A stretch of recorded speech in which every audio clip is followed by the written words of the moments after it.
Bismillah walhamdulillah wassalatu wassalam ala rasulillah wassalamu alaikum wa rahmatullah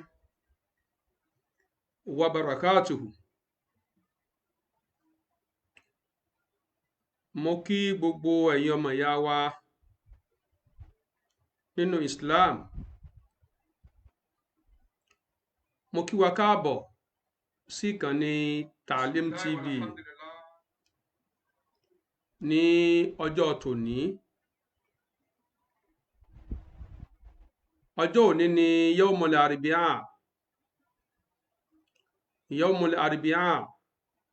Déètì òní ni ọjọ́ 5 oṣù keje Rajab ọdún 1445. Mo kí wa káàbọ̀ sórí ìdánilẹ́kọ̀ọ́ wa eléyìí tí mo pè àkọlé rẹ̀ ní Ṣeeu Labeeb Lágbájì ti padà tú àṣírí ẹrù láwàní. Ṣeeu Labeeb Lágbájì ti padà tú àṣírí ẹrù láwàní. Kókó ọ̀rọ̀: ìdílé wọn àti ìjọ Zumratul-Mu'min wọn ló ní ẹrù láwàní. Ẹ bá mi pe Ṣeeu Labeeb Lágbájì, ẹ bá mi pè wọ́n kí wọ́n súnmọ́ tòsí. Ẹ bá mi pe gbogbo Jama'atu Zumratul-Mu'min, Jama'atu Zumratul-Mu'min. Ẹ bá mi pe gbogbo wọn, ẹ bá mi pè wọ́n sí tòsí. Ẹ tún bá mi ránṣẹ́ ké sí àwọn tí wọ́n ya lára Zumratul-Mu'min, táwọn tiẹ̀ ya níyàkúya, tí wọ́n mórí légbó, tí wọ́n sọnù dànùdànù. Àwọn Zumratul-Jami, àwọn ni mò ń kì yẹn. Zumratul-Jami tó wà ní Mòwe. Ẹ bá mi pe àwọn náà ẹlẹ́rù láwàní ni wọ́n. Ẹ bá mi pè wọ́n. Ibi tí olùdásílẹ̀ ìjọ Zumratul-Jami, ibi tí ó ti gbé ẹrù láwàní wá, ibẹ̀ ni ọ̀rọ̀ kàn báyìí. Ibi tí ó ti gbé ẹrù láwàní wá, ibẹ̀ ni ọ̀rọ̀ kàn. Zumratul-Jami tí ó ya kúrò lára Zumratul-Mu'min, àwọn tiẹ̀ wá sọnù tèfètèfè. Wọ́n sọnù tèfètèfè. Kí Allah subhanahu wa ta'ala kó bá ní dá wọn padà sí ojú ọ̀nà.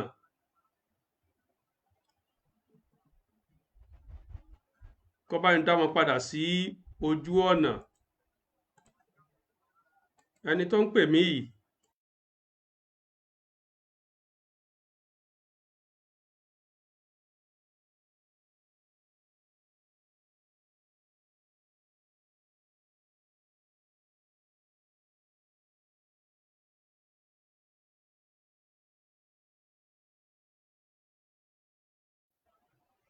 ẹ bá mi pe gbogbo Zumura káàkiri orígun mẹ́rẹ̀ẹ̀rin àgbáńlá ayé. Ẹ bá mi pè wọ́n. Àsìkò tó tí wọ́n fẹ́ mọ ibi tí ẹrù láwàní orí wọn ti wá láti ẹnu Sheikh Labeeb Lágbájì. Ọ̀dọ̀ wọn ni a ti fẹ́ gbọ́ ibi tí wọ́n ti rìn kan ẹrù láwàní.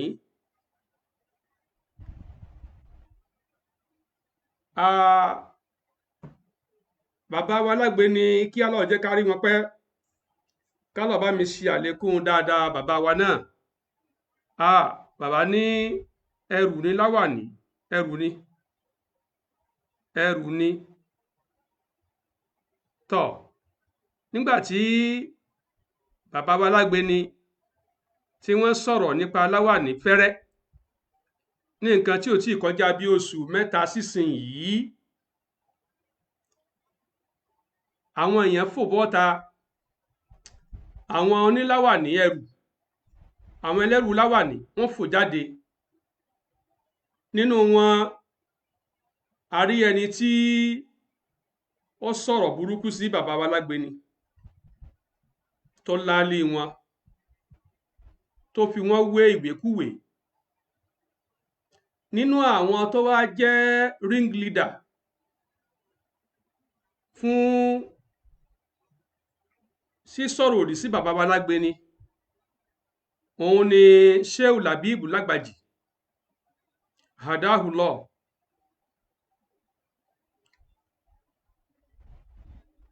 Wa afahullahu min ta'amil kérésìmesì. Nínú àwọn tó jáde tó sọ̀rọ̀ burúkú sí bàbá wa Lágbéni lórí ọ̀rọ̀ ẹrù láwàní, òun ni Ṣeeu Labeeb lágbàjì wà. Ọ̀pọ̀lọpọ̀ àwọn tó wá sọ̀rọ̀ ìṣe ni wọ́n ń gbé láwàní, ẹrù láwàní, wọ́n ń gbé wọ inú súnà tó yẹ káwò kọ́ ṣe lára Ànábì wa Muhammad. Wọ́n ń gbé wọ ara ẹ̀sìn, wọ́n ń gbé wọ ara ohun tá a ṣe tá a fi gbà ládá. Bàbá wa Lágbéni hafidhahullahu wa ra'ahu, àwọn sì ń sọ fáyé wípé ẹrù lásán ni láwàní jẹ́ lórí àwọn Bámidélé, lórí àwọn Zumratul-Mu'min, ẹrù ni. Ẹni tó bá lọ́rùn tí ó rù sí, àwọn òdí lọ́wọ́ àti máa rù káàkiri, àmọ́ kó sá mọ̀ pé ẹrù ni láwàní orí wọn. Tó bá gá sí pé a fẹ́ wo Ànábì wa Muhammadu kọ́ṣe ni, àwọn ibi tí ó gbégbó orókè jù wọ̀nyẹn lọ, ó wà nílẹ̀ tó ti yẹ ká ti wo Ànábì wa Muhammadu kọ́ṣe. Àwọn nǹkan tí Ànábì wa kọ̀ fún wa, ó wà nílẹ̀ tí ààrùn eegun apá mọ́. Ó wá gá sí pé láwàní tó jẹ́ pé ipò tó wà kò yàtọ̀ sí ipò tí alizar, ìlọ́dì, kò yàtọ̀ sí ipò tó wà, kò yàtọ̀ sí ipò tí àrídà, kò yàtọ̀ sí ipò tó wà, ìyẹn aṣọ gbàgẹ̀rẹ̀ bí agbádá bí àlìkìmbà. Láwàní kò yàtọ̀ sí ipò tí kúfù wà, àlẹ́kúfù. Kódà ọ̀rọ̀ kúfù ó tiẹ̀ tún gbé pẹ́ẹ́lí jù lọ, ó tún gbé pẹ́ẹ́lí ju láwàní lọ. Ok, torí wípé násù wulẹ̀ wà látọ̀dọ̀ Ànábì wípé a lè wọ bàtà kírun. Tọ́ bàbá wa Lágbéni, kí Allah jẹ́ ká rí wọn pẹ́ lórí dáadáa, kì í ṣe pé wọ́n tàbùkù Zumratul-Mu'min lórí ẹrù láwàní, ṣùgbọ́n wọ́n ń sọ fún wọn wípé ẹni tó bá lọ́rùn ẹrù tí ó rù láwàní sí kó máa rù sí. Ṣùgbọ́n tó nítàn bá wá ń ru ẹrù yìí tó wá ń fọkàn sí wípé bí ẹrù yìí bá ṣe tóbi tó lórí òun lòun ó ṣe gba ládá tó, wọ́n ní kó yọ yẹn kúrò nínú rẹ̀. Wọ́n ní kó yọ ìyẹn kúrò ní inú rẹ̀. Àwọn tí wọ́n sì ń ru ẹrù láwàní bí ìjọba Bámidélé, àwọn tí wọ́n ń ru ẹrù láwàní, wọ́n ní àfọkàntẹ̀ sí àwọn ẹ̀san àgbélẹ̀rọ kan lórí ẹ̀. Wọ́n ní ìrètí sí ládá kan lórí ẹ̀ pé bí láwàní bá ṣe tóbi tó ní ládá rẹ̀ náà ó ṣe pọ̀ tó. Ọ̀rọ̀ ò sì rí bẹ́ẹ̀. Ẹ̀yin Zumra, ọ̀rọ̀ ò rí bẹ́ẹ̀. ní ẹ má ru ẹrù láwàní yín, ṣùgbọ́n tá à ń sọ fún yín ni wípé ẹ má tì mọ́ ànábì lọ́rùn, ẹ má tì mọ́ ládá lọ́rùn. Mo rántí ní 1980 bóyá 1986 or 87 kọ́ ni, mo fẹ́ kírun ní mọ́ṣáláṣí kan, ìmáàmù bá wẹ̀yìn wò, ló bá rí wípé mi ò dé fìlà sórí, ló bá ní arákùnrin bọ́ sẹ́yìn bọ́ sẹ́yìn bọ́ sẹ́yìn. Mo ní kí ló dé bàbá?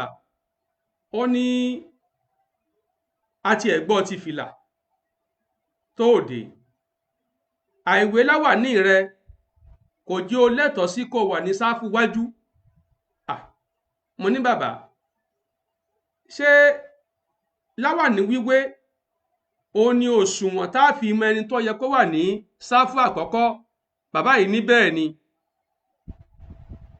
Kọ́rọ̀ mọ́ di iṣu atayanyan. Mo kúrò níbẹ̀. Nígbà tá a wá kírun tán, bàbá, mi ò fẹ́ kó di iṣu atayanyan ni o, torí àwọn èèyàn ti tò fún un already. Ẹ fi ẹ̀tọ́ mi dùn mí nípa pé ẹ lé mi kúrò ní sáfù wájú nítorí pé mi ò wé láwàní. Ẹ sì ń sọ pé ti fìlà gan tiẹ̀ kéré sí láwàní, torí pé mélòó ni fìlà tí wọ́n bá gbé fìlà sórí scale ládá mélòó ni ó wọ̀n, ṣùgbọ́n tí wọ́n bá gbé láwàní sórí scale tó tóbi dáadáa, ó máa gbé wọn. Bàbá, ǹjẹ́ kí ni ẹ̀rí rẹ̀?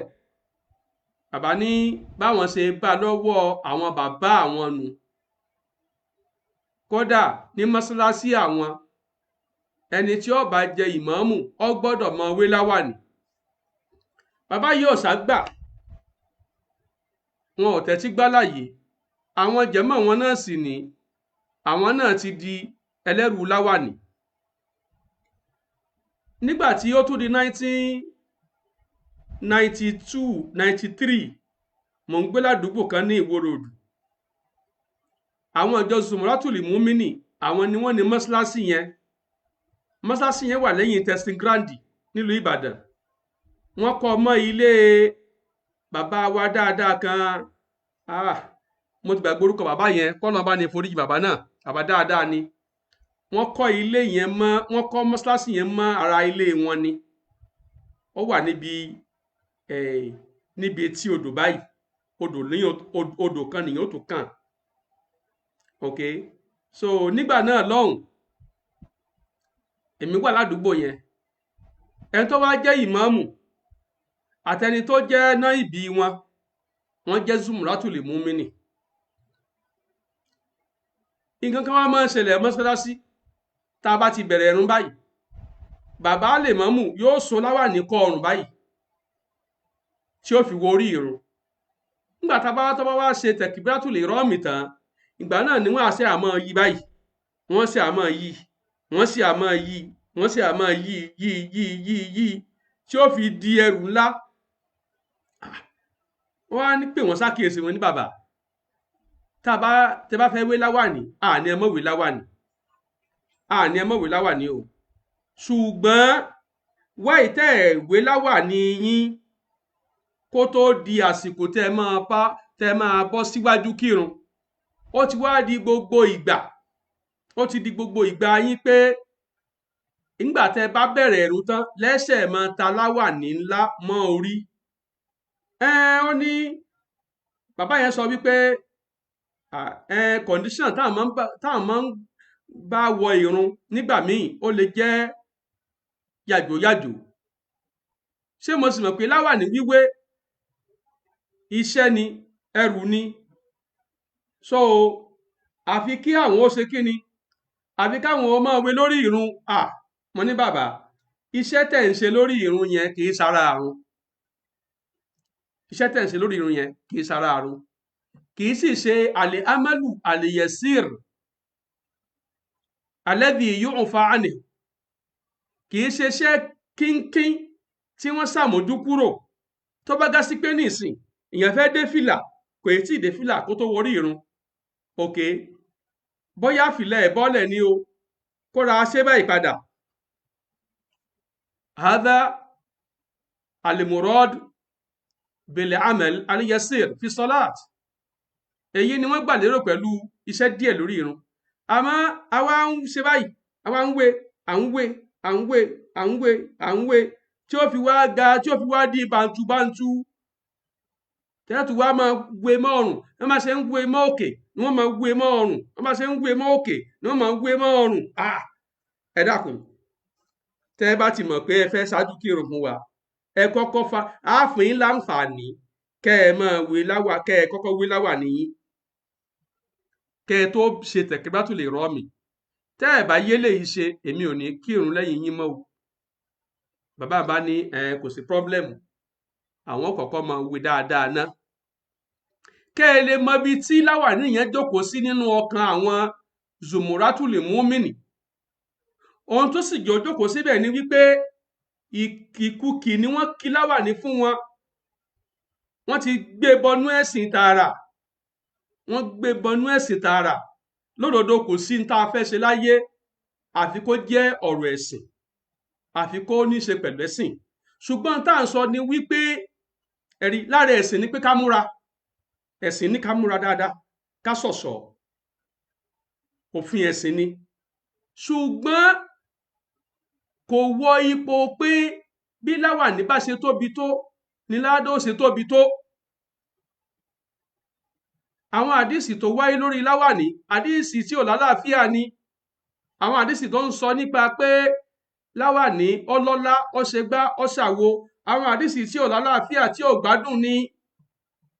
níwọ̀n ìgbà tá a bá sì ti fẹ́ wé láwàní mọ́ ọpọlọ, tó gá sí pé orí la fẹ́ wé láwàní mọ́, ó yẹ ká tẹ́tí gbọ́ àlàyé àwọn olùmọ̀ ẹ̀sìn náà. àlàyé yìí ni bàbá Balágbe ni hafidhahullah, ó ní wọ́n ń gbìyànjú àti ṣe fún ẹ̀yin Zumratul-Mu'min. bàbá náà máa rẹrù láwàní tẹ́lẹ̀tẹ́lẹ̀, ẹ̀ ń bá wọn bàbá ẹlẹ́rù láwàní ni wọ́n tẹ́lẹ̀tẹ́lẹ̀.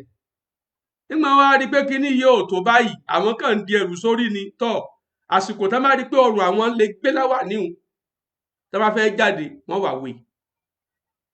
ǹgó ti yé, àsìkò tá bá rí pé yes ọrùn àwọn gbé, wọ́n wà wé. tí wọn ètò wá ṣe bàǹtùbàǹtù, kì í ṣe bàǹtùbàǹtù bíi tàwọn ẹlòmíì. tọ́ eléyìí lọ bẹ́ẹ̀. nígbà tó Ọlọ́run bọ́ wà rún òdodo lọ́wọ́, ọba tí kì í sí lẹ́yìn alábòsí, ọba tí máa ń fi òdodo hàn láì ní pẹ́ láì ní jìnnà. Ṣeeu Labeeb lágbàjì wọ́n lọ sí kọ́nfẹ́rẹ́nsì,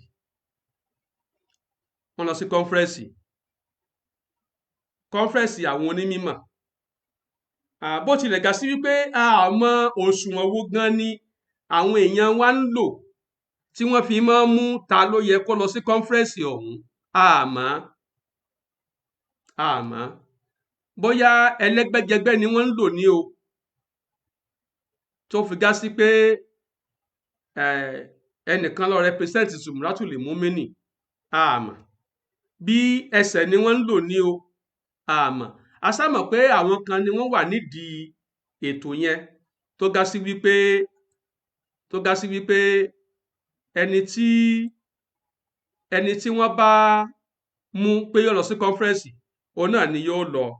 ìbáà jẹ́ ẹni tí kò kájú òṣùwọ̀n tó. tọ́ mo fẹ́ kẹ́ ẹ lọ mọ̀, ẹ̀yin tẹ́ wà nídìí ètò bẹ́ẹ̀ ṣe ń múyàn lọ sí conferences, Islamic conferences lágbàáyé, Ọlọ́run ó bi yín léèrè o. Allah subhanahu wa ta'ala yóò bi yín léèrè o. torí wípé ẹ̀ ń lọ sojú àwa mùsùlùmí ilẹ̀ Yorùbá lẹ́wí, ẹlẹ́ ń lọ sojú wa lẹ́wí. ṣé lódodo lẹ sì ń sojú wa? kí ni tẹ́ ẹ bá bọ̀ ọbẹ̀ tẹ́ ẹ máa ń já lábọ̀ lórí social media? gbogbo ẹ̀yin tẹ́ ẹ ń lọ sí conferences lẹ wà lórí social media, majority yín ló wà lórí social media. kí ẹ tiẹ̀ fún wa ní àbọ̀ pé ohun tá ẹ mú bọ̀ rèé o ní ṣókí. àrí kẹ́ ẹ máa ṣe bẹ́ẹ̀, ṣé léyìí kì í ṣe ìjàmbá torí pé ẹ lọ sojú wa ni gbogbo wo lè dà lọ́bẹ̀ so wọ́n á mú yàn náà ni. ẹ̀yin tán bá wá mú wáì tí ẹ máa jábọ̀ fún wa pé ń tẹ́ lọ ṣeré ìyẹn ní. ẹlẹ́ẹ̀kejì ó tún ni pé tẹ́ bá fẹ́ mú yàn ẹ máa mọrú àwọn èèyàn tẹ́ ẹ máa mú. ẹ máa mọrú àwọn èèyàn tẹ́ ẹ máa mú. tá a bá sọ yẹn jù ní ìsìn ẹ sọ pé a tún ń ṣe lára gbogbo tá a bá ti pè ń ṣàkíyèsí báyìí ẹ sọ pé à ń ṣe lára ni. ok èmi ò sọ pé kí wọ́n múrù mi kí ó mélòó ni mo mọ̀ ṣùgbọ́n a ní àwọn aṣáájú aláwọn aṣáájú tí wọ́n ti gba dùkútúrà tí wọ́n ti ní phd lọ́wọ́ tí wọ́n sì jẹ́ àfáà súnà. so ẹ má jàǹbá umọ̀. àwọn tí ó bá jẹ́ ahlul ilmi àwọn nìkan máa jẹ́ ahlul mutamarat. àwọn kan bá jẹ́ onímọ̀ sánsan àwọn náà nìkan máa jẹ́ délígéètì wa. tán bá sì ti lọ ohun tí ó bá jẹ́ kókó ìpàdé àpérò ẹ máa bá ní sọ lórí social media ẹ máa jábọ̀ fún wa. bẹ́ẹ̀ bá kúkú gbé gbági á sọ, bẹ́ẹ̀ bá sì sọ ohun tó yẹ kẹ́ ẹ sọ á kírẹ́dìtì yín. ẹ máa bá ní jábọ̀ dípò kẹ́ ẹ máa jábọ̀ fáàrí lẹ máa fi ṣe fún wa. fáàrí lẹ máa fi ṣe fún wa. ẹ wá máa sọ pé èmi lọ conference international conference ní Malaysia, mo lọ sí ti Cairo, mo lọ sí ti Jordan, mo lọ sí ti America, mo lọ sí gbá èmi is an international scholar. nídìí gbogbo fáàrí yẹn ṣé ẹ ti gbọ́? nídìí gbogbo fáàrí yẹn dákú. ọ̀rọ̀ lórí àwa mùsùlùmí náà ń pè yín sí.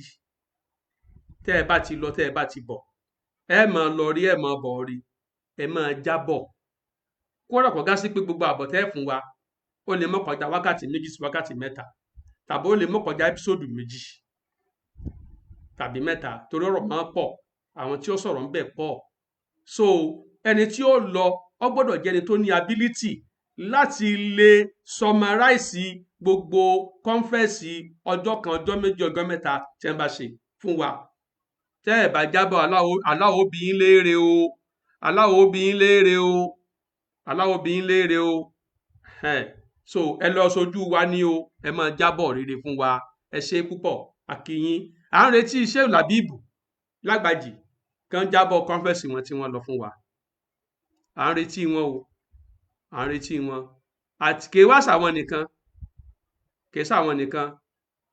àwọn dókítà wa Sirajudeen Asra Bilal àwọn náà lọ ọ̀kan tá a rí wọn lórí social media.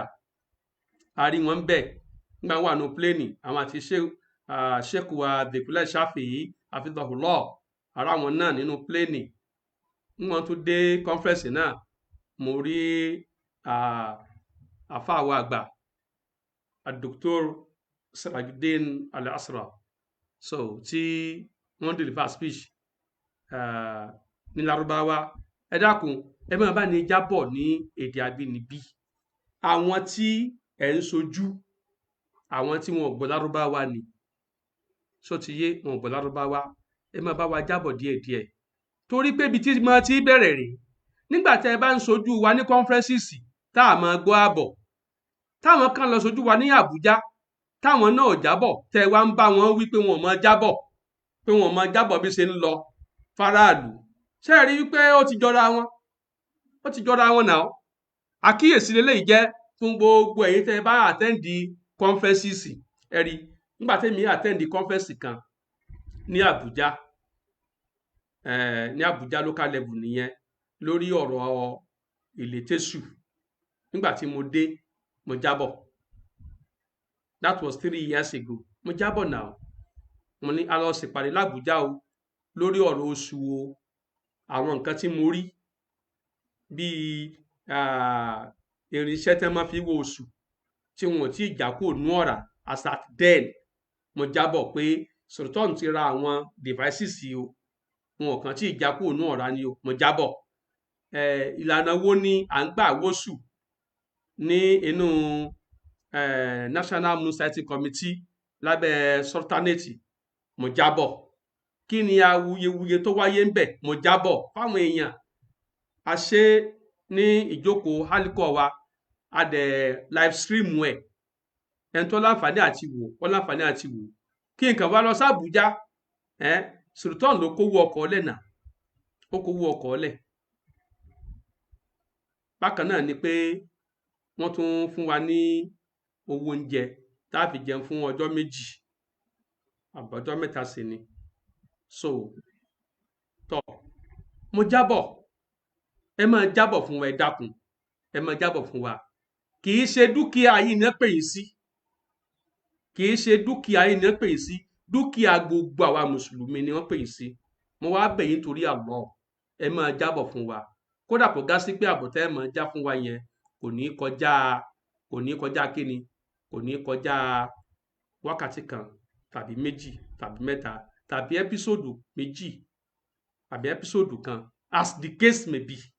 Ẹ dákun ẹ já máa mọ bí ṣe ń lọ lágbàáyé, ẹ̀yin tẹ́ ń sojú wa káàkiri. Tọ́ ìyẹn báyẹn. Ṣeeu Labeeb Lágbàjì wọ́n wá ṣe surprise.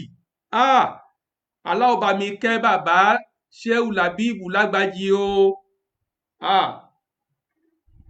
Bàbá ni Ṣeeu Labeeb Lágbàjì, bàbá ni.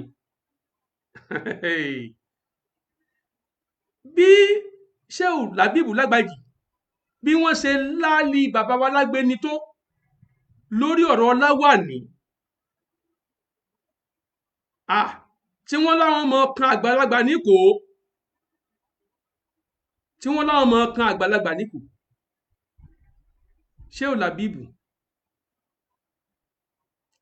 a pè yín bàbá torí pé ẹ ti bímọ, kì í ṣe pé ẹ tó mí bí o kì í ṣe pé ẹ tó mí bí o, ṣùgbọ́n a pè yín bàbá.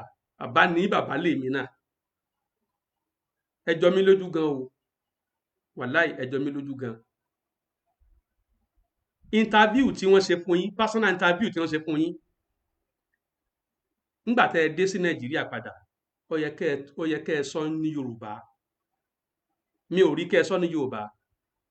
Arabic ẹ̀ ni mo rí tí ẹ ṣe pẹ̀lú Lárúbáwá yẹn. Mo wá fẹ́ ràn yín lọ́wọ́ torí pé àwa Yorùbá àgbọ̀ Lárúbáwá, àgbọ̀ Lárúbáwá, Yorùbá lè dé tiwa. Ṣé ẹ rí ọ̀rọ̀ pé Lárúbáwá dá síyàn lẹ́nu kò dá síyàn lẹ́nu yẹn, ẹ má sọ̀rọ̀ yẹn di iṣu o. Èdè ní Lárúbáwá, èdè ní Yorùbá, èèyàn sì máa mọ̀ kan jù kan lọ, èèyàn á máa mọ̀ kan jù kan lọ. Ǹgó ti yé. So àwọn míì ń bẹ ẹnu wọn tó dá sí pé Lárúbáwá ti gba Yorùbá kúrò lẹ́nu wọn, Lárúbáwá ó ti gba Yorùbá kúrò lẹ́nu wọn. Àwọn kan bẹ tó dá sí pé wọn ò jẹ́ kí Lárúbáwá gba Yorùbá kúrò lẹ́nu wọn. Ǹgó ti yé. So ẹ fi ọ̀rọ̀ Lárúbáwá ẹ fi ilẹ̀ sẹ́gbẹ̀ẹ́ kan. Ẹni tó wulẹ̀ ń interview wọn elédè tiẹ̀ ni, èdè tiẹ̀ Lárúbáwá. So definitely ahọ́n tiẹ̀ olùmọ̀sí tún ní pẹ̀lú. So ahọ́n tiẹ̀ yóò yàtọ̀ sí ahọ́n àwa tá a jọ mọ Yorùbá tá a sì fìgbà kankan gbé ní àárín wọn rí, kì í jọra wọn. Ṣé rí èdè tí èèyàn bá gbé láàrin elédè tó wá kọ́ èdè wọn, ó máa ń yàtọ̀ sí kéèyàn kọ́ èdè yẹn kó má gbé láàrin wọn. Ẹ gbọ́dọ̀ mi yé. Ní ìsìn tẹ́ bá rẹ́ nìkan tó lọ gbélé Haúsá, ọmọ Yorùbá ọmọ Yorùbá tó lọ gbélé Haúsá, tí Allah wá ro èdè Haúsá fún un, ẹ rí i pé yóò mọ sọ Haúsá òun gẹ́gẹ́ bí ọmọ Haúsá ṣe máa sọ. Ṣùgbọ́n tẹ́nìkan bá kọ́ Haúsá nílẹ̀ Yorùbá tí ò sì gbé ní Sábó, tí ò gbé Mọ́kọ́lá níbi táwọn Haúsá wà, tí ò gbé lọ́jọ́, tó ń gbé níbi irú Ọlọ́runṣògo, tó ń gbé níbi Academy, ẹ rí tí bá sọ Haúsá yẹn, ẹ rí pé yóò mọ sọ pẹ̀lú agbára ni. àwọn tí wọ́n bá jẹ́ lédè gangan mo bọ́ o.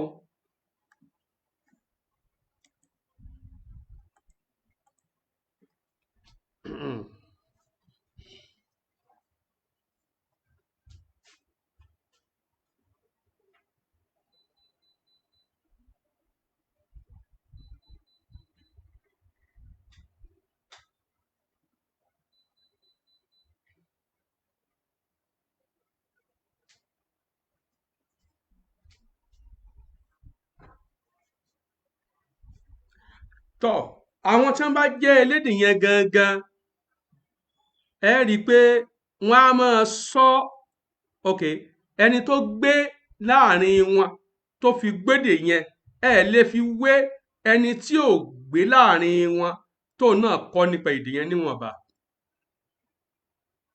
ló ti yé so ìyẹn ṣe problem àwa tá a study language àmọ́ tí máa ń jẹ́ potency àti fluency nínú èdè potency àti fluency nínú èdè tó ti yé so ìyẹn ṣe problem lọ́dọ̀ ti wa so ẹ má jẹ́ kí aṣọ yẹn di tá a máa fà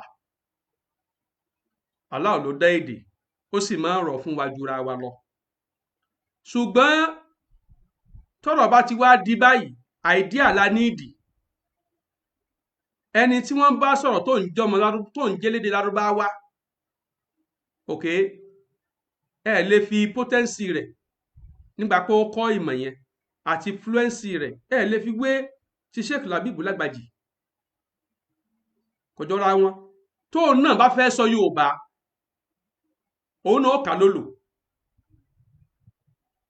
ká ló gbé àáfàá yẹn ọkọ Yorùbá ní Morocco kò gbé láàrin ọmọ Yorùbá láti kọ́ Yorùbá tó bá fẹ́ sọ Yorùbá yóò kà lólò yóò pe atare ní àtàóré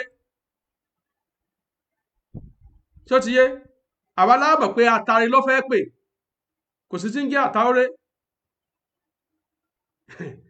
ẹni pé táwọn sábà fẹ́ pe atare yóò ní àtàóré so bó ṣe rí nìyẹn ṣùgbọ́n in tó get the main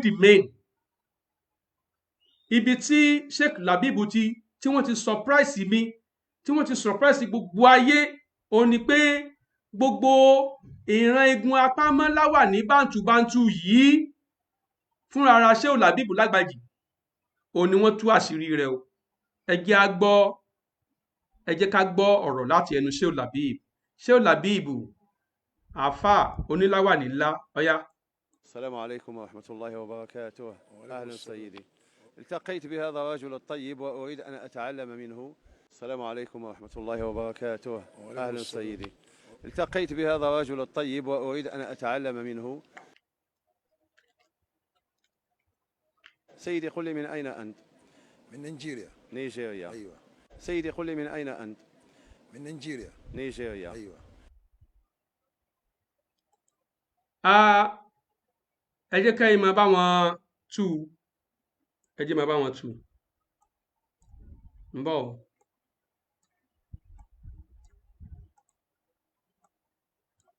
Ṣéù yìí ń bi wọ́n léèrè pé orílẹ̀-èdè wo ni ẹ ti wá Ṣéù Labeeb sọ pé àwọn wá láti orílẹ̀-èdè Nàìjíríà tiwantiwa wọ́n níbẹ̀ ni àwọn ti wá o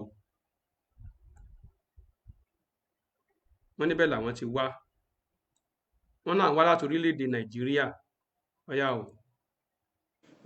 أنا أريد أن أستفسر عن العمامة. لماذا هذه العمامة كبيرة هكذا؟ أيوة.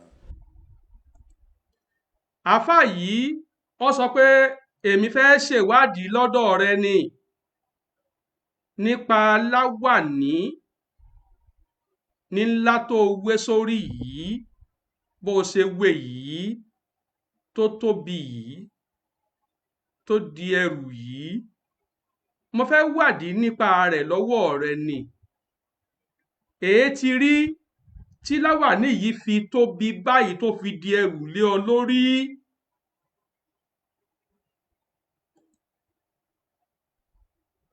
أنا أريد أن أستفسر عن العمامة.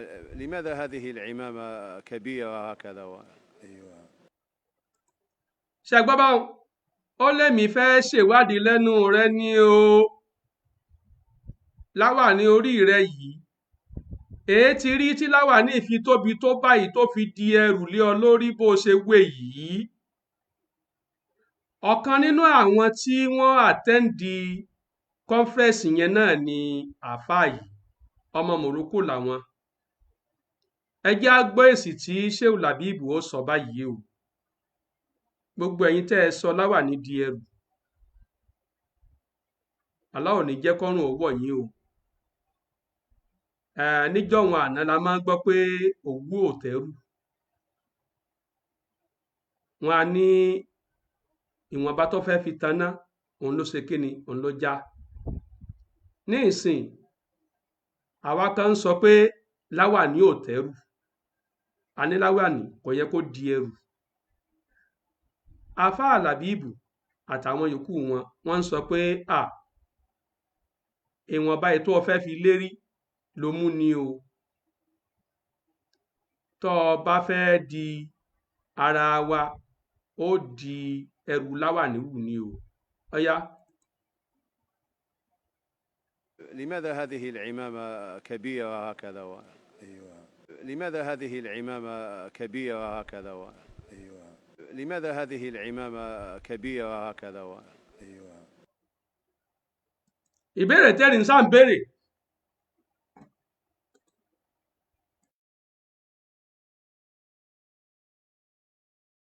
ìbéèrè kan náà ló bi wọ́n léèrè. èé ti rí tí láwàní fi tóbi bàǹtùbàǹtù báyìí tó fi di ẹrù tó fi gbé báyìí. why tó fi rí bẹ́ẹ̀? ẹ jẹ́ á gbọ́ èsì lẹ́nu àáfà oníláwàní ńlá. وعليكم السلام ورحمة الله وبركاته. كما كنت سابقا لك أيضا، هذه الإمامة هي شعار لنا ولقبيلتنا في نيجيريا.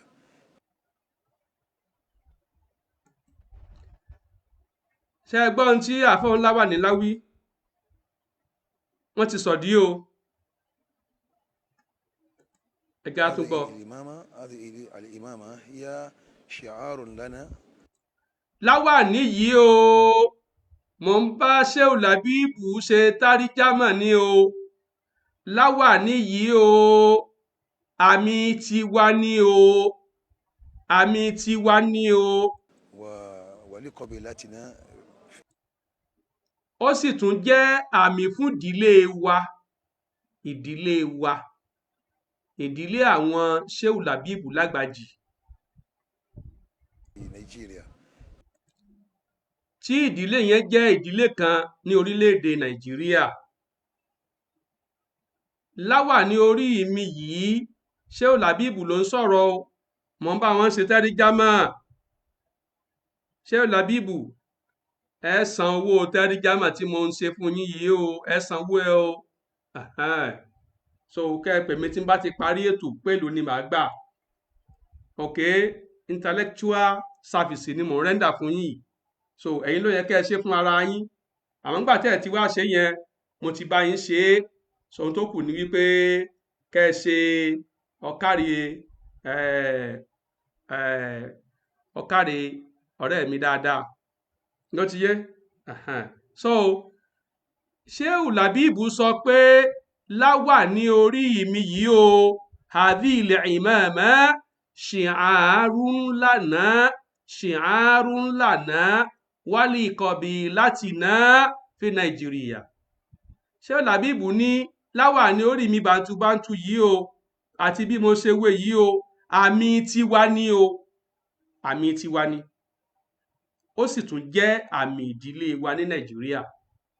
ṣé ẹ ti gbọ́ báwọn? sọ gbọ́ sọ la etí ẹ, sọ gbọ́ nǹkan tí àáfàá yìí sọ pé àmì tàwọn ni, àmì ìdílé wọn ni, àmì wọn sì ni. sọ ti gbọ́ bá nísìn. Ṣeeu Labeeb ò sọ pé súnà ànábì ni o. Ṣeeu Labeeb kò sọ pé súnà ànábì ni o.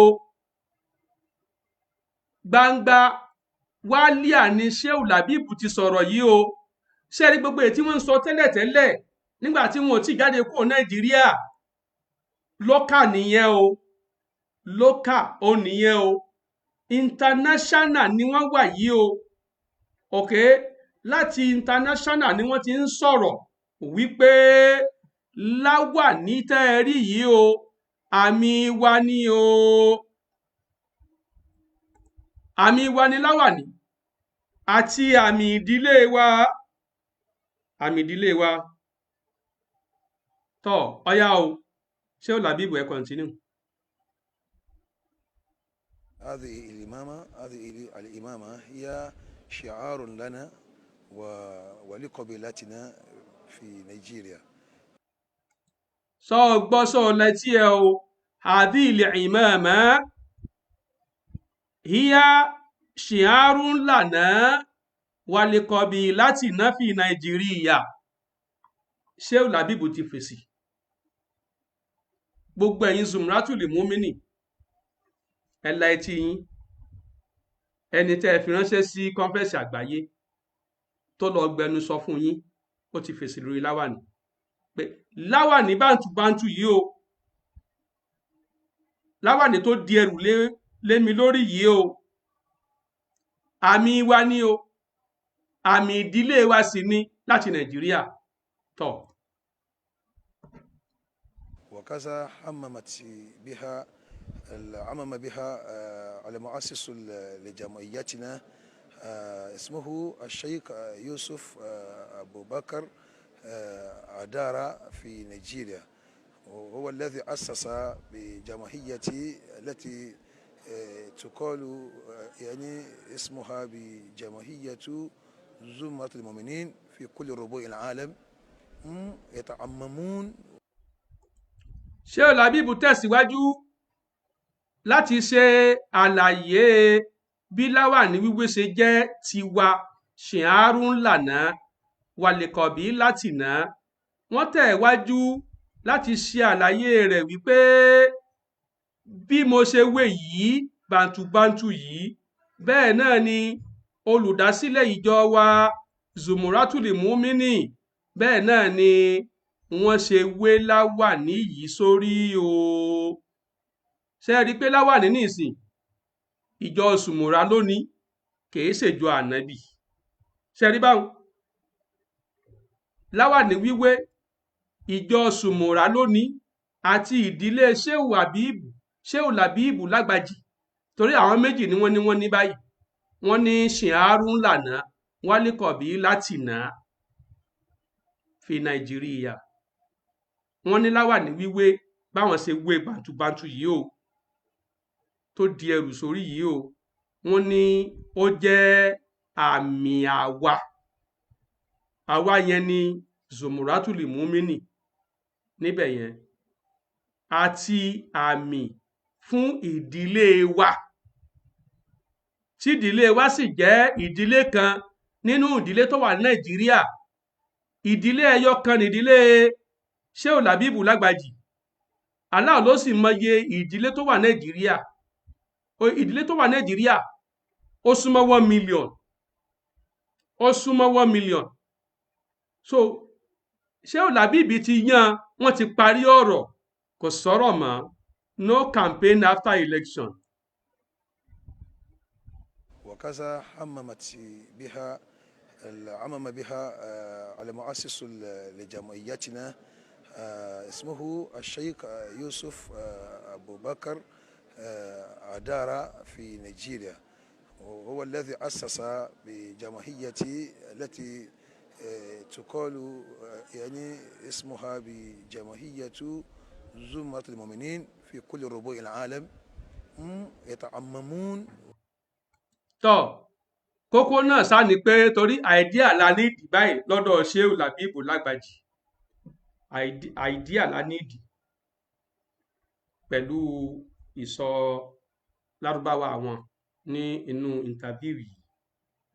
àìdíà yẹn náà sì ni pé wọ́n ní láwàní wíwé àmì wa ni, ìyẹn àwa Zumratul-Mu'min tí olórí wa tó dálẹ̀, ó sì tún jẹ́ àmì fún ìdílé tiwa, ó jẹ́ àmì fún ìdílé tiwa. Ok, àwọn zùmúrà wa báwa ṣe máa ń wé láwàní tiwa nù, bá a ṣe máa ń di ẹrù láwàní nù, tá a wé bàǹtùbàǹtù tí ó di ẹrù sí wa lórí. وكذا عمم بها على مؤسس لجمعيتنا اسمه الشيخ يوسف أبو بكر أدارة في نيجيريا وهو Sheikh Abubakar Adara ní Nàìjíríà òun ni olùdásílẹ̀ Zumratul-Mu'min. Wọ́n ní bóun náà ṣe máa ń winu àti gbogbo àwọn ìjọ wọn mẹ́sẹ̀ máa ń winu. أسس بجمعيتي التي تقال يعني اسمها بجمعية زمرة المؤمنين في كل ربوع العالم يتعممون wọ́n ní káàkiri àgbáńlá ayé, káàkiri orígun mẹ́rẹ̀ẹ̀rin ayé, ó ní gbogbo ìjọ àwọn Zumratul-Mu'min báwọn ṣe máa di ẹrù láwàní, táwọn máa di ẹrù láwàní sórí rèé o, káàkiri àgbáńlá ayé o. Àmì àwọn ni o, wọ́n dá wọn mọ̀ o pé oníláwàní bántúbántú, oníláwàní ńlá, ẹni tó sọ láwàní di ẹrù, òun ni àwọn o. Ok. لحيتهم ويحتجبون نساءهم ويدرسون للطلاب على الأرض بسطاء هكذا. يعني نحن زمرة اسمنا زمرة المؤمنين في نيجيريا. wọ́n tẹ̀wájú, wọ́n ní bẹ́ẹ̀ náà ni ìjọ àwọn èyí tó gẹ́ Zùmúrà, àwọn máa ń dárúgbọ̀n sí, àwọn sì máa ń hẹ̀hà, àwọn sì máa ń kọ́mọ ní kéwú lórí ilẹ̀ gbansasa. Ok, àwọn máa ń dárúgbọ̀n sí, àwọn máa ń wé láwàní, àwọn máa ń dárúgbọ̀n sí, àwọn máa ń hẹ̀hà, àwọn sì máa ń ṣe kí ni, àwọn máa ń kọ́ ọmọ ní kéwú lórí ilẹ̀ gbẹrẹfu. continue Ṣeeu. إذن هذه العمامة علامة على الانتماء للقبيلة. يعني كذلك انتماء. Ṣeeu tó ń bi wọ́n léèrè béèrè yìí, ó ní nítorí náà nígbà náà á gá sí pé láwàní bántúbántú yìí ó jẹ́ àmì tá a fi ń dá ìdílé kan mọ̀.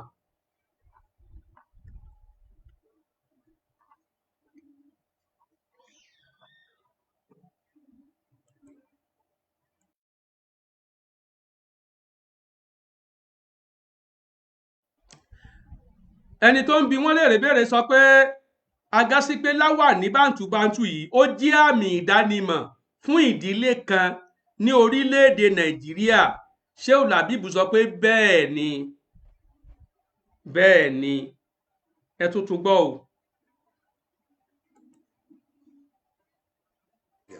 إذن هذه العمامة علامة على الانتماء للقبيلة. يعني كذلك انتماء. Ṣeeu yìí sọ pé ìyẹn ọmọ Morocco, bàbá Morocco yìí, wọ́n ní díàfọ́ agásí pé láwàní yìí ó ní fi hàn pé ẹ ń bá ti bá ìdílé yìí tan, ìdílé tiyín tan, bí ó ṣe máa ru láwàní ńlá bántúbántú káàkiri nu. Ṣeeu Labeeb sọ pé bẹ́ẹ̀ ni sà. Ṣé ẹ ti gbọ́ báwọn? Ẹ̀yin tẹ́ ẹ fẹ́ ti láwàní wíwé, tẹ́ ẹ fẹ́ ti bọ́nú Sunnatun-Mu'akkada, tẹ́ ẹ fẹ́ sọ di Sunnatul Ibada. Ṣé ẹ rí bá nísìn? Ṣeeu Labeeb ti fọ́gbọ́n ayọ́ ga o. Ó ní láwàní táwọn ń wé yìí o, ìdílé àwọn ló ní, jàmá àwọn ló ní. Olùbiniléèrè tún bi wọ́n léèrè láti fi kọ̀ǹfàmù tí wọ́n sọ wípé ṣé láwàní yìí ó jẹ́ àmì fún ẹni tó bá bìlọ́ǹgì sí ìdílé yín tó jẹ́ ìdílé kan ní Nàìjíríà. Ṣeeu Labeeb sọ pé bẹ́ẹ̀ ni sà. Well done, well done Ṣeeu Labeeb. Wàláì ẹ try gan ni o, ẹ try. gbogbo bẹ́ẹ̀ ṣe fẹ́ da ojú ọ̀rọ̀ rú, gbogbo bẹ́ẹ̀ ṣe fẹ́ mọ́ àgbárata lódì nígbà tí bàbá wa Lágbèní sọ̀rọ̀ lọ́jọ́ kìíní àná, fúnra ara yín lẹ wá lọ sí ìlú òkèrè àti ẹ̀yìn odi ìlú òkèrè lẹ ti wá lọ fọ́gbà yọ̀gá mọ́ra yín lórí. إذن هذه العمامة علامة على الانتماء للقبيلة. يعني كذلك انتماما. ṣẹ́rí báwo bàbá lárúbáwá yìí sọ wípé nítorí náà láwàní bàǹtùbàǹtù yìí, ẹrù láwàní yìí àti bẹ́ẹ̀ ṣe wé mọ́rí tẹ́ ẹ wé mágbọ̀n yìí, ó jẹ́ àmì tá a fi mọ̀ pé lágbájá o, ìdílé lágbájá ni. ṣé ìpínlẹ̀ Yorùbá ìlà kíkọ ní ẹ máa fi dá ìdílé kọ̀ọ̀kan mọ̀. irú ìdílé tiwa wọ́n ní ìlà tí wọ́n máa kọ. mo tẹ̀ dúpẹ́ lọ́dọ̀ Ọlọ́run tí bá mi ò kọlà fún mi, gbogbogbòmọ̀ nìbá máa sunkún. mo dúpẹ́ lọ́dọ̀ Allah tí bá mi ò kọlà fún mi, torí a ní ìlà tá a máa ń kọ nínú ìdílé wa. almost gbogbo Yorùbá ni wọ́n ní oríṣiríṣi ìlà tí wọ́n máa kọ nídìílé wọn. so mo wá dúpẹ́ lọ́dọ̀ Allah tí bá mi ò kọlà fún mi. ok now àwọn ìdílé ìyá mi náà nílà tí wọ́n máa kọ ń bẹ̀ bó ṣe wà káàkiri náà ni. so ní ìsìn tó ga sí pé ìlà a fi ń dá ìdílé kọ̀ọ̀kan mọ̀ tọ̀ ní gbogbo Nàìjíríà, ìdílé Ṣeeu Labeeb Lágbàjì nìkan àwọn ni wọ́n ní láwàní tẹ́ máa fi dá wọn mọ̀ káàkiri àgbáńlá ayé. ìdílé wọn ló ṣe kíni ló ní láwàní wíwé. láwàní bántúbántú ni o, ẹrù láwàní ìdílé wọn ló ní. ok. وما اسم هذه القبيلة؟ قبيلة يعني زمرة-المؤمنين. ذئوة، هكذا ذئوة. زمرة-المؤمنين المؤمنين في نيجيريا. ما شاء الله. في نيجيريا، ومؤسسها الشيخ يوسف أبو بكر أدارة الإلوري. tọ́ àáfà àgbà yìí ó wá ń bi wọ́n léèrè pé kí wá ní orúkọ ìdílé náà, kí ni orúkọ ìdílé oníláwàní ńlá, kí ni orúkọ ìdílé tó sọ láwàní wíwé di ẹrù. nígbà tí Ṣeeu Labeeb ó wá sọ̀rọ̀, Ṣeeu Labeeb wá sọ pé Zumratul-Mu'min ni o. wọ́n ní Zumratul-Mu'min ni o. láàrin yìí mix up ti wáyé lọ́dọ̀ Ṣeeu Labeeb. mix up ó ti wáyé lọ́dọ̀ wọn. ọ̀tọ̀ ni kọ̀bílà, ọ̀tọ̀ ni jẹ̀mọ̀íyà tàbí jẹ̀máà. kọ̀bílà tún ní ìdílé tó ga sí wípé a máa tírèsì ẹ̀ lọ sí bàbá àgbà pátápátá tó wá ga sí pé látara rẹ̀ ó wá fọ́ọ̀mù ẹbí. nílẹ̀ Yorùbá níjọ́un ìdílé ní máa fọ́ọ̀mù agboolé. lẹ́fì máa gbọ́ tí agboolé kọ̀ọ̀kan máa gbé orúkọ bàbá kan rù. so nínú agboolé yẹn ẹ wá máa rí àwọn ẹbí tó sopọ̀ mọ́dílé yẹn. so ìdílé ní Lárúbáwá ń pè ní kọ̀bílàtún. bí àpẹẹrẹ nínú Islam, Quraish ìdílé ni, ìdílé Quraish tó ga sí pé nínú rẹ̀ a wá rí àwọn ẹbí àwọn ẹbí àwọn ẹbí àwọn ẹbí àwọn ẹbí.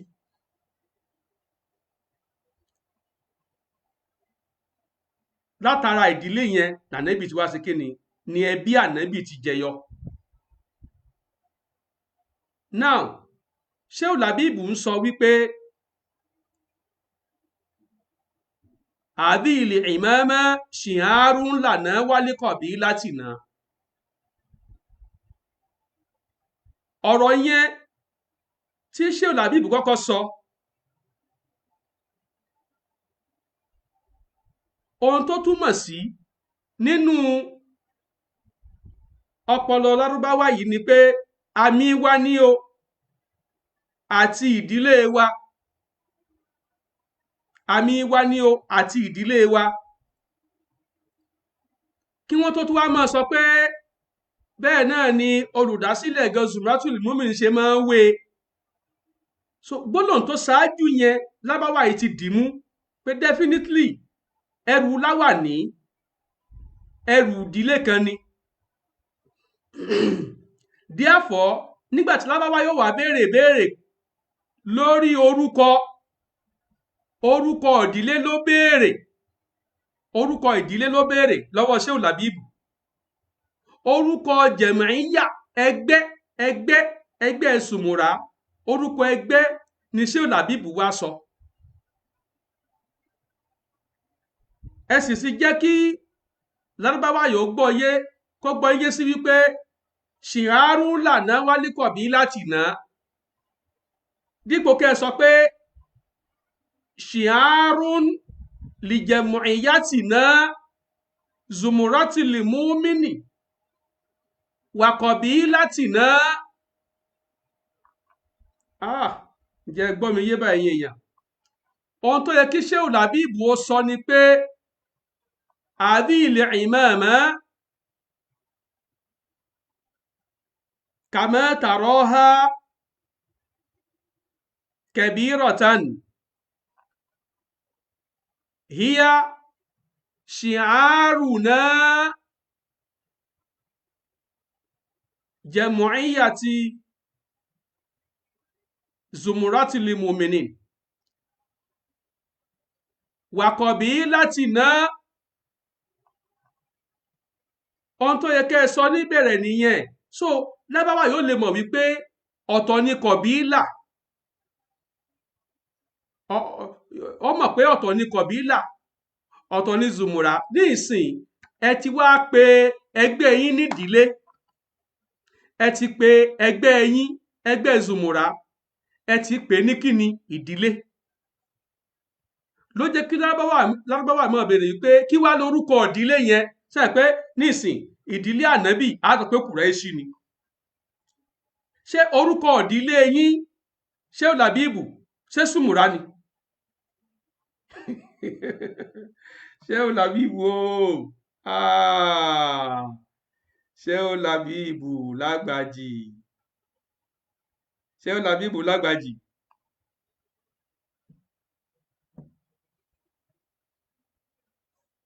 Kò yẹ kéèyàn máa jẹ oúnjẹ kérésìmesì, kò yẹ kéèyàn máa jẹ oúnjẹ kérésìmesì. Bẹ́ẹ̀ bá ti ń jẹ oúnjẹ kérésìmesì nǹkan máa dàrú mọ́ lọ́wọ́. Kọ̀bílà ti dàrú mọ́ Zùmùrà, ó ti dàrú mọ́ Sùmùrà báyìí lọ́dọ̀ Ṣeeu Labeeb lágbàjì.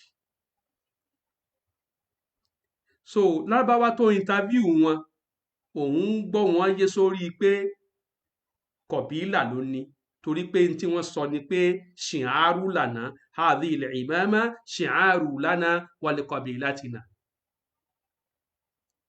So òun rí náà yẹn àti kọ̀bílà ó rí nírìí bádàl pé àmì wa ni, àmì ìdílé wa ni. À ń pè kíní kan ní bádàl nínú náhù. So ó rí nírìí pé ṣìhárù lànà yẹn ai ṣìhárù líkọ̀bí láti nà. Ẹ̀yin lè ṣẹ̀ṣẹ̀ wá ń sọ wípé bẹ́ẹ̀ ṣe mọ́wé láwà ní ìgẹ́lẹ́ bẹ́ẹ̀ náà ni olùdásílẹ̀ Zumura Sheikh Abubakar bẹ́ẹ̀ lòun náà ṣe máa wé, wọ́n sì máa dárúgbọ̀n sí, wọ́n máa ń kọ́ ọmọ ní kí ó nílẹ̀ ẹ̀lẹ̀, wọ́n sì máa ń hẹ́hà.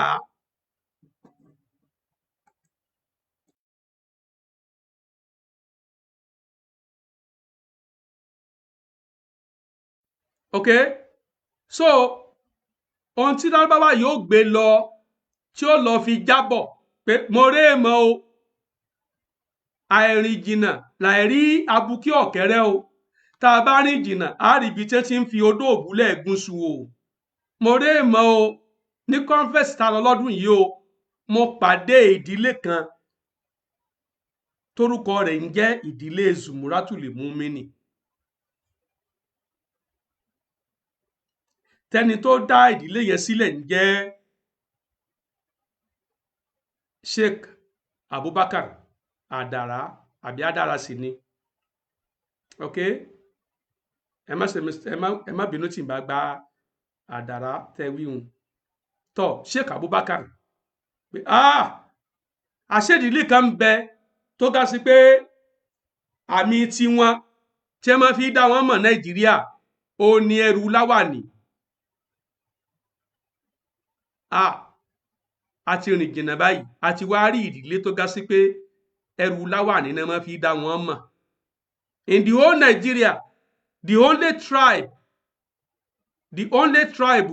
tí wọ́n ń fi ẹrù láwàní dá mọ̀ ó ní Zumratul-Mu'min, ìdílé Zumratul-Mu'min.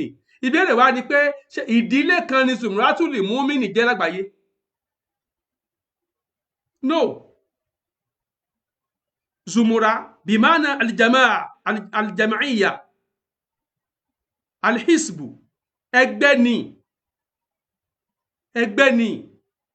Ohun tí Ṣeeu Labeeb fẹ́ sọ ni wípé shiarun lijamaiyatina Zumratul-Mu'min.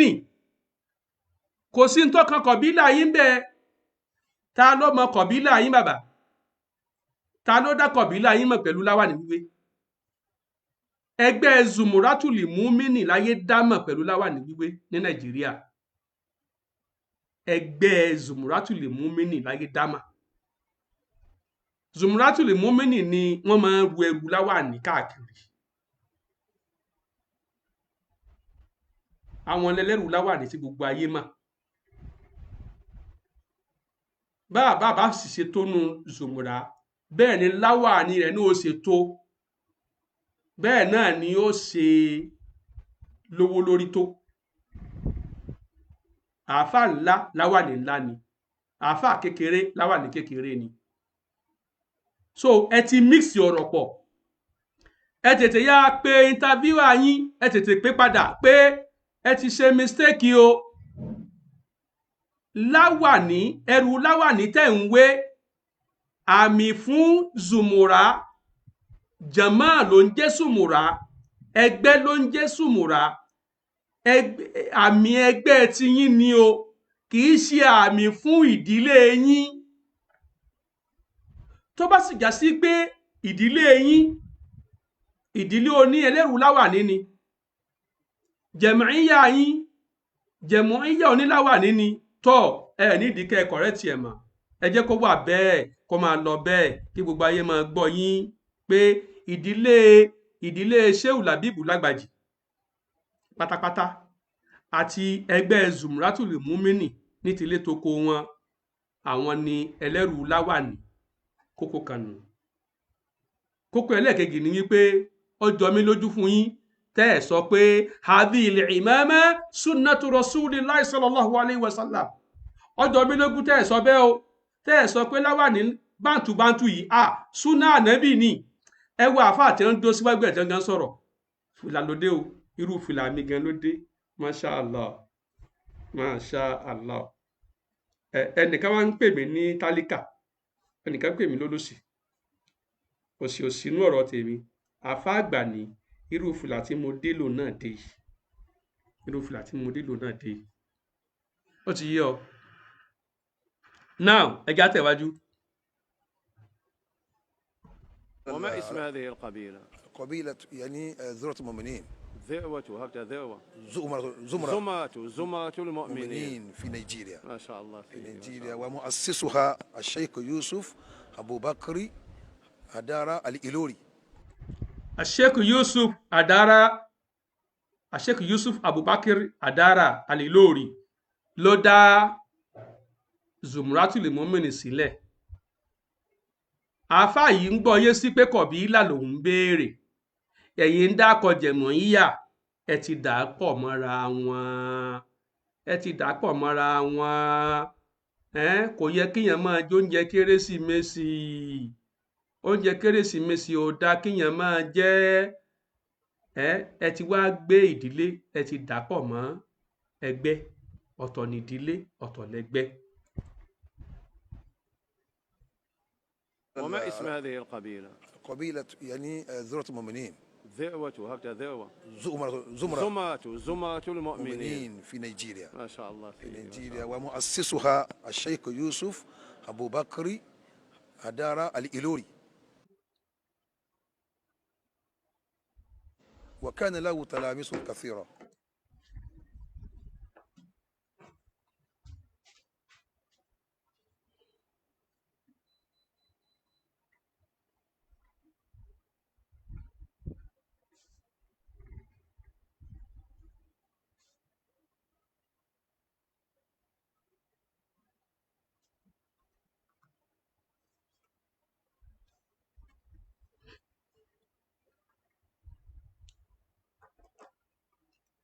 Ṣéèkù láti Morocco, Sheikh láti Morocco, wọ́n ní kí wá lórúkọ ìdílé oníláwàní ńlá yìí, kí ni orúkọ ìdílé tó sọ láwàní di ẹrù yìí? Ṣéeu Labeeb fèsì wípé orúkọ ìdílé náà ni Zumratul-Mu'min. Ẹni tó wá dá ìdílé yẹn sílẹ̀ òun ni Sheikh Yusuf Abubakar Adara Alilori. Tọ́ mix-up ti wáyé gẹ́gẹ́ bí mo ṣe sọ ọ́ Sheikh, mix-up ti wáyé, ọ̀tọ̀ ní ìdílé ọ̀tọ̀ ní ẹgbẹ́. Ẹgbẹ́ ni Zumratul-Mu'min, ìdílé tiyín ọ̀tọ̀, ìdílé tiyín ọ̀tọ̀. Èmi ò gbà pé ẹ̀mọ̀túmọ̀ kọ̀bílà yàtọ̀ sí zumura. Zumura, jamaa, jamuiya, hisbu, àwọn ọkọ̀ tá à ń lò fún group of people nìyẹn. Ẹnìkan kì í jẹ́ àwádé, ọ̀pọ̀ èèyàn ní jẹ́ zumura. Ẹnìkan kì í jẹ́ àwádé, ọ̀pọ̀ èèyàn ní jẹ́ alijamaa. Ẹnìkan kì í jẹ́ àwádé, ọ̀pọ̀ èèyàn ní jẹ́ alihisbu. So orúkọ collective noun, orúkọ tó kó ọ̀pọ̀lọpọ̀ èèyàn sínú ní jẹ́ zumura. Ok, zumura, Zumratul-Mu'min. So ìdílé yín tí ìdákọ rẹ̀, ìdílé yín tó jẹ́ ìdílé ẹlẹ́rú láwàní tí ìdákọ rẹ̀ o. So àmọ́ idea la nídìí, a ti get idea yín, ẹ kàn ẹnu gbé yín ni, ẹ nídìí kẹ́ ẹ dákọ kọ̀bílà, ẹ nídìí kẹ́ ẹ dákọ kọ̀bílà. Torí nílẹ̀ Yorùbá àwọn ò mọ ìdílé kankan tó jẹ́ ẹlẹ́rú láwàní nílẹ̀ Yorùbá o, àwọn ò mọ̀. Àbí Nàìjíríà a mọ ìdílé kankan tó jẹ́ ẹlẹ́rú láwàní. Ṣùgbọ́n tá a mọ̀ ni pé a mọ ẹgbẹ́ tí ó jẹ́ ẹlẹ́rú láwàní, tí wọ́n máa ń wé láwàní bántúbántú gẹ́gẹ́ bí wílé tí ẹ̀wé yìí. Àwọn náà sì ni Zumratul-Mu'min. A sì bá yín dù ú, orí yín lẹ̀ ń gbé láwàní mọ́. Níwọ̀n àgbà tẹ́ ẹ̀ ti complain fún wa pé ọrùn ń ro yín. Wọ́n ní tí aláìsàn bá kígbe ìrora, èwo ni tí ẹni tí ó wà máa kí pé bó lára ẹ ṣe rí, sára ẹ fúyẹ́, sọ gbádùn. So ẹ̀yin lẹ ní ẹrù láwàní tí jàmá yín wáyé wá rù, ẹ̀yin lẹ ní. Ṣùgbọ́n ẹ má tì mọ́ ànábì lọ́rùn, ẹ má tì mọ́ tani lọ́rùn, ẹ má tì mọ́ ànábì lọ́rùn, ẹ tì mọ́ ànábì lọ́rùn nílé. Ẹ wá dé ta, ẹ lè dákọ̀ ànábì mọ́. Ṣéeu Labeeb, ẹ ti láwàní bántúbántú, ẹrù láwàní, ẹ tì mọ́ ànábì lọ́rùn nílé. Nígbà tẹ wá dé àárín agbami ìmọ̀ lọ́hùn, tẹ́ ẹ mọ̀ pé tẹ́ ẹ bá fi lè dákọ̀ pé súnà ànábì Muhammadu ní lábàbá yẹn wọ́n máa ná kọ́ṣà yín, wọ́n máa ná kọ́ṣà yín pé kò rí bẹ́ẹ̀ o, kò rí bẹ́ẹ̀. So ẹ ti wá pè lóko tí ń jẹ́, ayé ti mọ̀ pé ẹ̀yin zùmùrà, ẹ̀yin lẹni láwàní ńlá, ẹ̀yin lẹ sọ láwàní di ẹrù. Ọlọ́run ó jẹ́ kẹ́ ẹrù pẹ́ o, orí ò ní fọ́ yín o ọrùn ò ní wọ̀ yín o tó bá ti wá di pé ó fẹ́ máa wọ̀ yín lọ́rùn ẹ máa túlẹ̀. ما شاء في الله في نيجيريا. ما شاء الله. وعلى يعني رأسهم الشيخ عبد السلام بامدلي والشيخ ثبير أرارمي وكثيرون يعني من تلاميذه في كل ربوع العالم. شكرا يا سيدي شكرا. أنا سعيد أني wọ́n ń ka orúkọ àwọn akẹ́kọ̀ọ́ àgbààgbà ọmọ kéwú fún olùdásílẹ̀ Zumratul-Mu'min àwọn ọkọ̀ wọn náà lẹ ti gbọ́ yẹn o. عرفتك وأنني التقيت بك. الحمد لله شكرا وأنت لك. رجل طيب ما شاء الله. lárúbáwá yìí tàbí àfa Morocco yìí ń sọ pé inú mi dùn pé mo pàdé rẹ o èèyàn dáadáa ní ọ o èèyàn dáadáa tó tiẹ̀ lè ru adúrú ẹrù tó rù sórí tó sọ pọ́nrún wọ èèyàn dáadáa ní ọ. إياكم ولا أنت مفتي. ربي يحفظك. نعم أنا أبلغ عن الله تبارك وتعالى وعن سيدنا رسول الله ما تعلمته من شيوخي وما تعلمته من العلم إن شاء الله. الله أكبر. في الجزائر. في الجزائر. في الجزائر نعم. شكرا لكم. شكرا. àfáà yìí Ṣeeu Labeeb náà máa ń sọ wípé ẹ ṣeun alàgbà o mufti nìyí o mufti nìyí alàgbà bá sọ pé bẹ́ẹ̀ ni mufti ni mí mò ń sọ ọ̀rọ̀ Ọlọ́run ọba àtọ̀rọ̀ òjíṣẹ́ rẹ̀ fún àwọn èèyàn ohun tá a kọ́ lẹ́kọ̀ọ́ lọ́dọ̀ àwọn àfáà la fi ń kọ́ àwọn èèyàn lẹ́kọ̀ọ́ ní Morocco tá a wà yìí. So الحمد لله. شكرا. السلام عليكم وعليكم ورحمة السلام الله. ورحمة الله وبركاته. شكرا.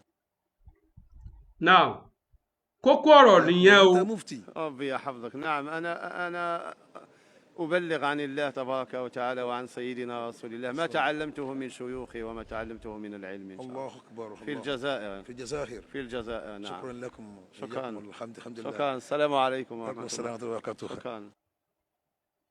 wọ́n ti parí ọ̀rọ̀ wọn o kókó ọ̀rọ̀ هذه الإمامة هي lẹ fẹ́ gbọ́ yìí o. شعار لنا ولقبيلتنا في نيجيريا. إذا هذه العمامة علامة على الانتماء للقبيلة.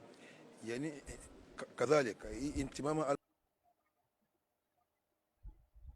هذه الإمامة هي شعار لنا ولقبيلتنا في نيجيريا.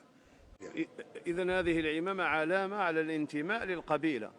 يعني كذلك انتماء.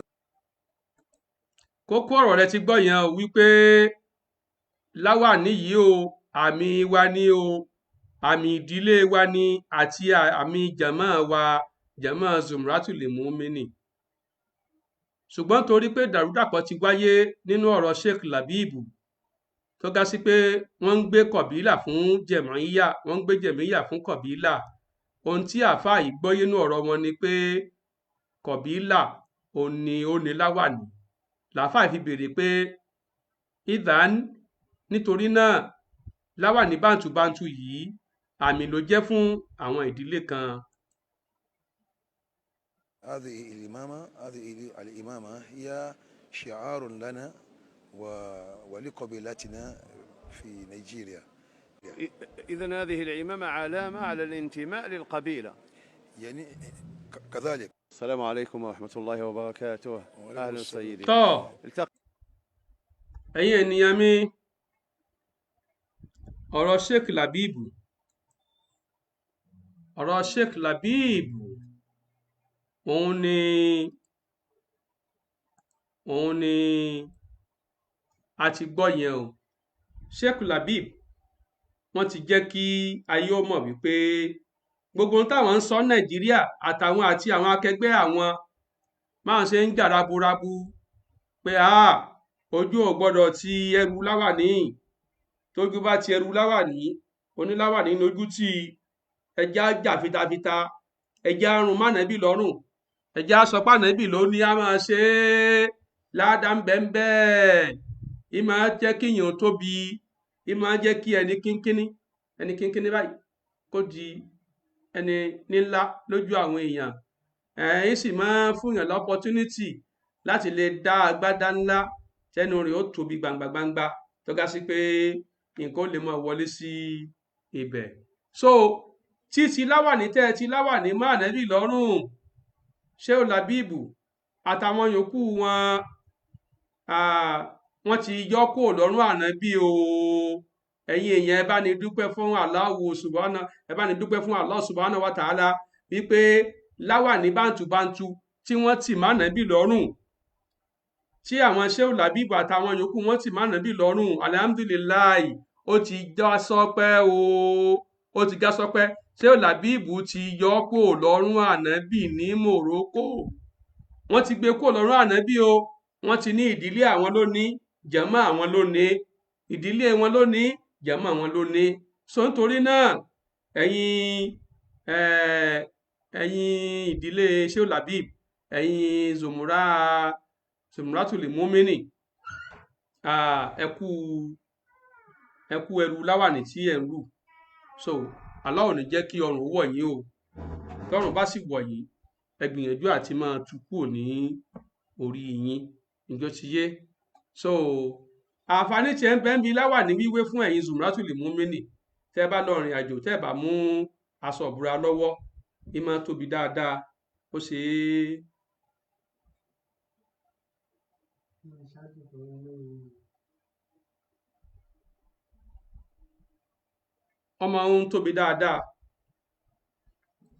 ọmọ ń tóbi dáadáa. ó ṣe é dàbora.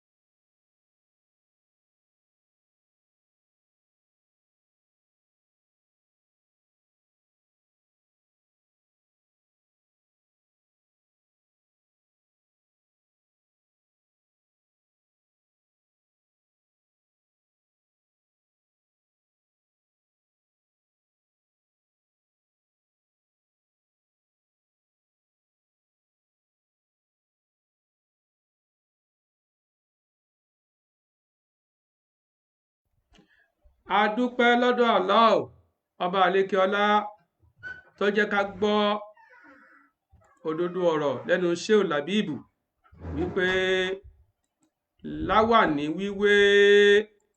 láwàní bántúbántú wíwé kìí ṣe súnà ànábì o. ìdílé àwọn ni ó ní o. ìdílé yín ò ní bàjẹ́ o. ìdílé yín ò ní bàjẹ́. ọrùn ò sì ní wọ̀ yín o. tọ́rùn bá wá wọ̀ yín ẹ tú kúrò lórí kátẹ́gùn kó fẹ́ sí orí yín dáadáa. tọ́ orí yín ò ní dàrú o.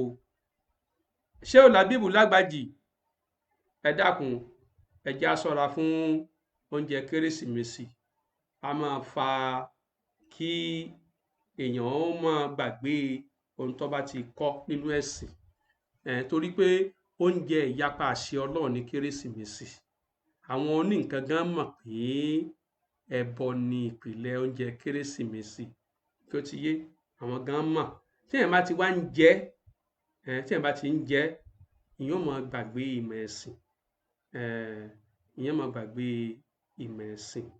so téèyàn bá ti ń lọ òde mòlídì ànábì, téèyàn bá ti ń lọ káàkiri tíyàn ń gbowó ẹ̀ sápò tíyàn yóò ń jẹ mòlídì, bẹ́ẹ̀ ni yóò lọ máa affect ìmọ̀ tíyàn ti mọ̀.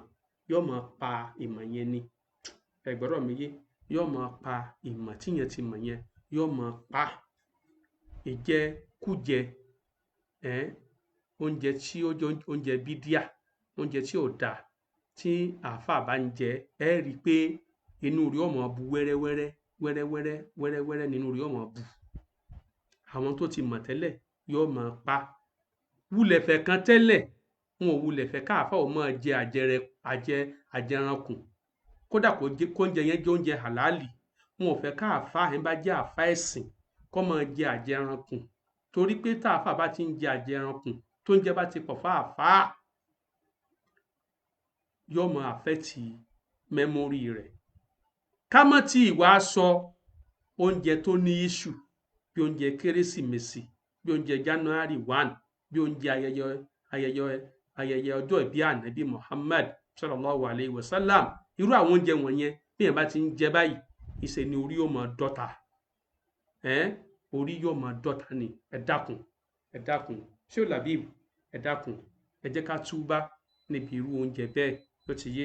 So Allah fi wá sí kòǹgẹ́ dáadáa. Ibi báyìí ibi tí a ti dúró ní ìjọ ti yé. Gbogbo ẹ̀yin oní kọ́mẹ́ǹtì tẹ́ ẹ ṣe kọ́mẹ́ǹtì, ìwọ tó bá ti bú anybody lọ delete ẹ̀ fún ara rẹ o. Ó ti yé ọ. Ìwọ tó bá ti bú anybody lọ delete ẹ̀ fún ara rẹ. Ẹnìkan kan ò rán ọ ní iṣẹ́ ìbú bíbú, má bú yẹn mọ́, má dẹ̀lẹ́ èké ìbú. Ó ti yé ọ. Tó bá dẹ̀lẹ́ èké ìbú tọ̀ ọ gbà ládàá pé ó jẹ́ ẹlẹ́ẹ̀kẹ́ ìbú lọ́dọ̀ Ọlọ́run, kò sì ní tí Ọlọ́run o. Ó ti yé ọ. Bákan náà ni pé gbogbo àwa tá a wà pẹ̀lú mi lórí prógrámù yìí, ohun tẹ́ ẹ lè fi ṣe prógrámù yìí láǹfààní òun náà ni wípé kẹ́ ẹ tẹ like, kẹ́ ẹ tẹ love, kẹ́ ẹ kọ́mẹ̀ntì dáadáa, kẹ́ ẹ wá share rẹ̀. Kódà kó má share rẹ̀ ju ẹ̀ẹ̀mejì lọ, kó wọ́n náà share rẹ̀. Torí pé àwọn tí wọ́n ti gbọ́ nígbà tí Ṣeeu Labeeb àtàwọn èèyàn wọn, àwọn ìdílé wọn, àwọn zùmúrà wọn, tí wọ́n ti ń rún láwàní bántúbántú, ẹrù láwàní tí wọ́n ti ń tì mánàbí lọ́rùn, tí wọ́n ti ń tì mẹ́sìn lọ́rùn. Ó yẹ kí wọ́n lè gbọ́ wípé wọ́n ti túbá níbi títì mánàbí lọ́rùn o. Wọ́n ti ní kì í ṣe súnà ànábì o. Ó ti yé. Wọ́n ti ní ìdílé àwọn ló ní, ẹgbẹ́ àwọn ló ní. A sì bá yín jà sí yùn. Tí ìdílé kan bá sọ pé wọ́n mọ̀ wá ìlàsẹ̀ ẹ̀kẹ́, a ní bàjá. A kàn sọ pé mọ̀ wá ìlàsẹ̀ ẹ̀kẹ́ mọ́ ni. Tí ó bá sì sí gbọ́ pọ́blẹ́mù ti ẹ̀nu. Tí ìdílé kan bá sọ wípé ẹrù láwàní lòun ó mọ̀ rù káàkiri ayé, a sọ fún pé má ru ẹrù láwàní káàkiri, má rù káàkiri. So tí ó bá ti wá gbọ́ tọ̀, a fi wọ́n lẹ̀, ẹ máa ru ẹrù tí ẹ fẹ́ rù káàkiri, kò la ìjà lọ. Ló ti yé. Ṣeeu Labeeb, ẹ má gbàgbé o, iṣẹ́ tádíjámà tí wọ́n bá ń ṣe yìí,